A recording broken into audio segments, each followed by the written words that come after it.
উগ্রবাদী কর্মকাণ্ডের নিন্দা আমরা চাই। এবং আমরা দেখেছি এই মোদী সরকারের আগ্রাসী কার্যক্রম। এই কানাডার হরদীপ সিং নির্ভরকে নিয়ে কানাডার প্রধানমন্ত্রী জাস্টিন ট্রুডো কিন্তু বলেছিল, এটি কে করেছে? কে করেছে? মোদী সরকারের এজেন্ডা করেছে। সুতরাং শুধু বাংলাদেশ নয়, তাদের যে আগ্রাসী মনোভাব, বিশ্বের বিভিন্ন দেশকে অসম্মান করে তাদের জাতীয় নিরাপত্তাকে ভঙ্গ করে তারা বিভিন্ন জায়গায় কভার্ট অপারেশন চালায়। আজকে সাংবাদিকদের সামনে একটা জিনিস প্রকাশ্যে উন্মোচন করছি, যে ইতিহাসগুলো বলা হয় না। এই ভারতের এজেন্ডা, ভারতের তৈরি মুক্তিযোদ্ধা মঞ্চ আমাদেরকে হত্যা করার জন্য ডাকসুতে হামলা চালিয়েছিল। বিভিন্ন সময় আমাদেরকে মেরে ফেলার জন্য, হত্যা করার জন্য তারা বিভিন্নভাবে আমাদের উপর আক্রমণ করেছে, হামলা করেছে। এখন গণ অভ্যুত্থান পরবর্তী বাংলাদেশে তারা তাদের সেই ধরনের কার্যক্রম পরিচালনা করতে চায়। আমরা সুস্পষ্টভাবে বলতে চাই, এই যে গণ অভ্যুত্থানের সময় আপনারা বাংলার কোটি কোটি মানুষ দেখেছে, যারা গুলি করছে তাদের অনেকে হিন্দিতে কথা বলছে।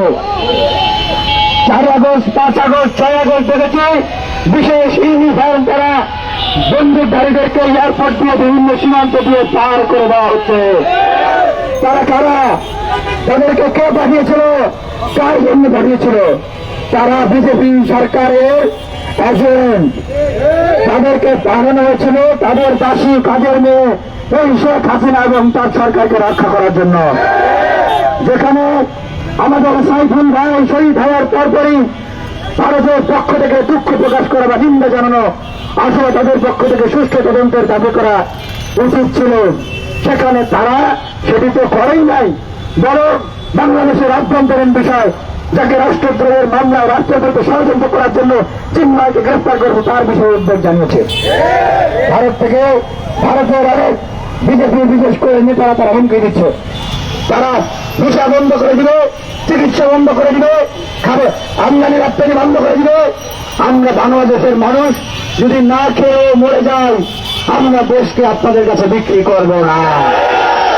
আমাদেরও জানা আছে আপনাদেরকে কিভাবে সোজা করতে হয়। আপনারা বাংলাদেশকে নিয়ে খেলবেন, আমরাও 7 সিস্টারকে নিয়ে খেলব।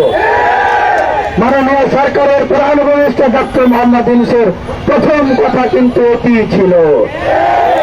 এবং আমরা সুস্পষ্টভাবে বলতে চাই, এই গণহত্যাকারীদেরকে যেই দেশ আশ্রয় দিয়েছে, এই যেই দেশ বাংলাদেশের আভ্যন্তরীণ বিষয় নিয়ে হস্তক্ষেপ করে,